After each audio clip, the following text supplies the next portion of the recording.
Hello विद्यार्थी मित्रों, तो आप सभी का स्वागत है हमारे इस YouTube चैनल यूनिक एकेडमी के अंदर। तो विद्यार्थी मित्रों, आज हम गाला असाइनमेंट कक्षा 12 विषय आंकड़ा शास्त्र का सेक्शन बी पेपर नंबर 3 का सॉल्व करने जा रहे हैं।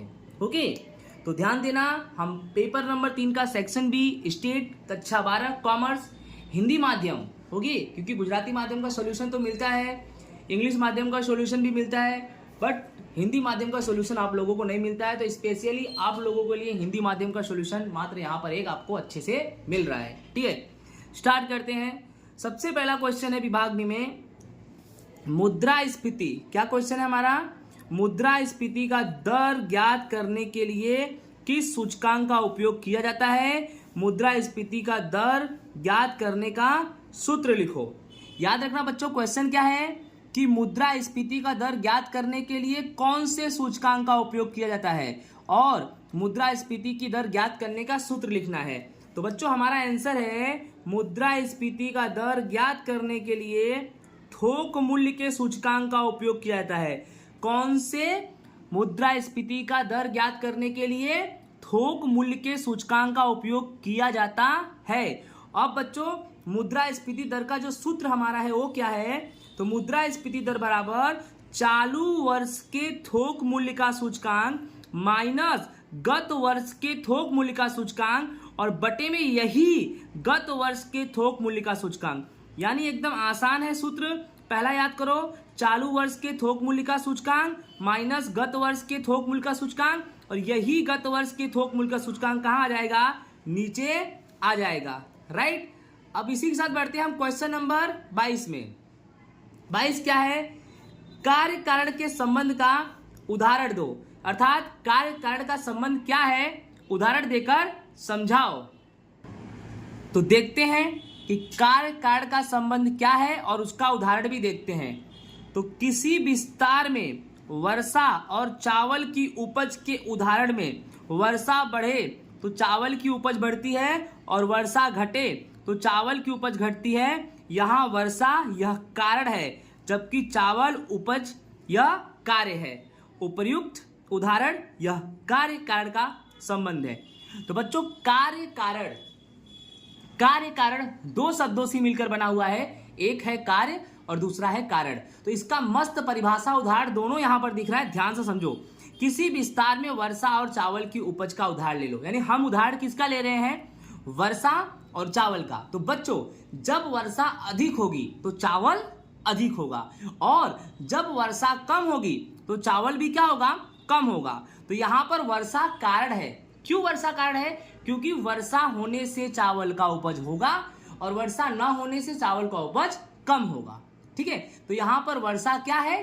कारण है, और चावल का जो उपज है वह कार्य है। अर्थात वर्षा कारण है, वर्षा बढ़ेगा, इसी कारण से यानी वर्षा के कारण से चावल का उपज ज्यादा होगा। यानी उपज का बढ़ना या घटना ये कार्य है और वर्षा क्या है? कारण। ठीक है, तो आप समझ में गए होंगे। ठीक है, नेक्स्ट हमारा क्वेश्चन है नियत संबंध रेखा के अनुआयोजन के लिए कौन सी विधियां हैं, उसमें से श्रेष्ठ विधि का नाम बताओ। तो नियत संबंध रेखा के अनुआयोजन के लिए दो विधियां हैं। पहला नंबर बीकड़ आकृति की विधि और दूसरा नंबर न्यूनतम वर्ग की विधि। और इन दोनों विधियों में कौन सी विधि सर्वश्रेष्ठ है? तो न्यूनतम वर्ग की विधि क्या है? सर्वश्रेष्ठ है। नेक्स्ट हमारा क्वेश्चन क्या है बच्चों की सामायिक श्रेणी का पृथक्करण अर्थात क्या? तो सामायिक श्रेणी के विविध लक्षणों का अनुमान प्राप्त करने की विधि को सामायिक श्रेणी का पृथक्करण कहते हैं। तो बच्चों सामायिक श्रेणी का पृथक्करण किसे बोलते हैं? तो सामायिक श्रेणी की जो अलग अलग लक्षणें हैं, विविध लक्षण हैं, उन लक्षणों का अनुमान प्राप्त करने की जो विधि है उसी को सामायिक श्रेणी का पृथक्करण कहते हैं। आई होप आपको समझ में आया होगा। नेक्स्ट बच्चों हमारा क्वेश्चन नंबर 25 क्या है? ए और बी परस्पर निवारक घटना और अंतर घटना है। तो ए माइनस बी का वेन आकृति बनाना है, यानी अंतर घटना और परस्पर निवारक घटना। ये ए माइनस बी है ना, ए माइनस बी, इसे कौन सा घटना बोलते हैं बच्चों? अंतर घटना। तो यहाँ पर दो घटना का आकृति बनाना है। पहला घटना है परस्पर निवारक और दूसरा नंबर घटना है अंतर घटना। तो परस्पर निवारक घटने का एक सूत्र होता है, जब परस्पर निवारक घटना हो तो ए इंटरसेक्शन बी बराबर 5 होता है। अर्थात परस्पर निवारक घटना का मतलब होता है घटना ए भी नहीं घटेगा और बी भी नहीं घटेगा, ठीक है, यानी दोनों में से कोई नहीं घटेगा, यानी ए इंटरसेक्शन बी बराबर क्या हो जाएगा 5। इस तरह से डायग्राम बनेगा। देख लो, ऐसे बॉक्स बना देना, यहाँ यू लिख देना, पहला नंबर ए, दूसरा नंबर बी और दो सर्कल बना के सर्कल को पूरी तरह से भर देना। ये परस्पर निवारक है। अंतर घटना में कैसा है, ठीक है, घटना ए घटे तो बी ना घटे, इस तरह से ए अंतर घटना बी, ए माइनस बी। इसमें क्या करना, ए और बी, यहाँ यू, दो सर्कल बना देना और एक सर्कल को भर देना।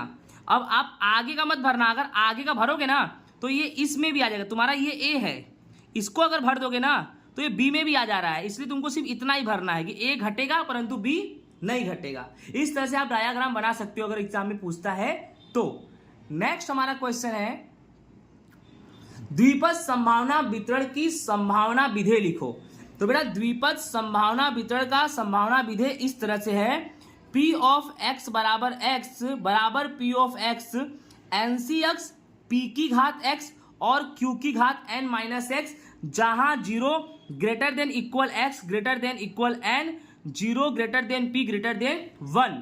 ठीक है, मालूम पड़ा, मेन ये है द्विपद संभावना वितरण का विधेय ये है, NCx P की घात x Q की घात n माइनस x। ठीक है, अब यहां पर x बराबर क्या होता है, तो सफल प्रयत्नों की संख्या, P बराबर क्या होता है, सफलता की संभावना, n बराबर क्या होता है, कुल बर्नौली प्रयत्न, और Q बराबर क्या होता है 1 माइनस P।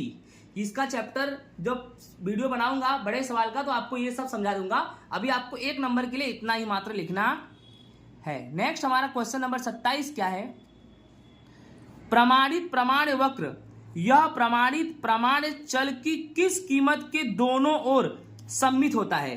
तो प्रमाणित प्रमाण वक्र z बराबर 0 की दोनों भुजाओं के लिए सम्मित होता है, यानी इसका उत्तर आपका आएगा z बराबर 0।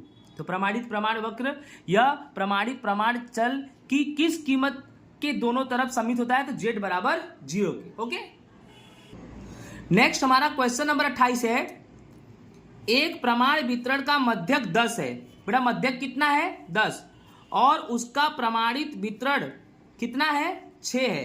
प्रमाणित वितरण 6 है तो उसके चतुर्थक विचलन की कीमत ज्ञात करो। चतुर्थक विचलन की कीमत, सबसे पहले बच्चों मध्यक कितना है 10, तो मध्यक को हम बोलेंगे म्यू, म्यू बराबर कितना हो गया 10, और उसका प्रमाणित विचलन, प्रमाप विचलन कितना है, प्रमाणित विचलन को हम प्रमाप विचलन भी बोल सकते हैं। ठीक है, क्या बोल सकते हैं, प्रमाप विचलन। तो म्यू बराबर 10 और प्रमाप विचलन मतलब ये रहा तुम्हारा, देखो सिग्मा, सिग्मा बराबर कितना बच्चों 6, और ज्ञात क्या करना है, चतुर्थक विचलन।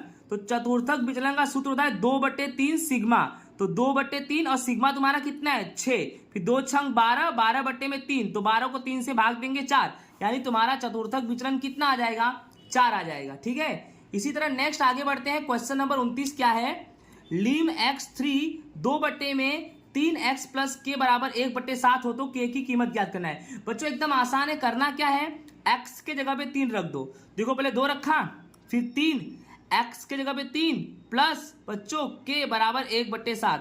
अब बच्चों 2 फिर 3 का गुणा 3 में करो 9 प्लस k बराबर 1/7। अब बच्चों 1 का गुणा 9 प्लस k में करोगे तो 9 प्लस k ही आएगा, और 7 का गुणा 2 में करोगे तो 14 आएगा। तो k बराबर बच्चों 14 प्लस 9 यहाँ गया तो -9, तो 14 में से 9 गया, तो बच्चों k बराबर कितना आएगा हमारा 5 आएगा। ठीक है, चलो लास्ट क्वेश्चन हमारा 30वां क्या है, फलन की महत्तम कीमत अर्थात क्या, महत्तम कीमत के लिए शर्त बताओ। याद रखना इसका उत्तर काफी बड़ा है, फलन की महत्तम कीमत अर्थात क्या, महत्तम कीमत के लिए शर्त बताओ। तो देखो माना कि y बराबर fx यह विधेय है, माना कि y बराबर fx यह विधेय है, फिर x बराबर a, आगे के लिए y बराबर f' a होगा जहां n छोटी धन संख्या हो, और जहां f' a greater than f' a plus h, फिर उसमें f' a greater than F does A minus H हो तो एक्स बराबर ए विधेय का महत्तम कीमत कहा जाएगा। और इसके लिए शर्त क्या है तुम्हारा कि एफ डैश ए बराबर 0, ये अनिवार्य शर्त है। और F double dash A greater than F double dash A smaller than 0 read, ये कौन सा शर्त है, पर्याप्त। यानी इसको इस तरह से आपको याद करना पड़ेगा क्योंकि ये थियरी है। ओके, आई होप आपको समझ में आया होगा। इसी के साथ अलविदा, राधे राधे।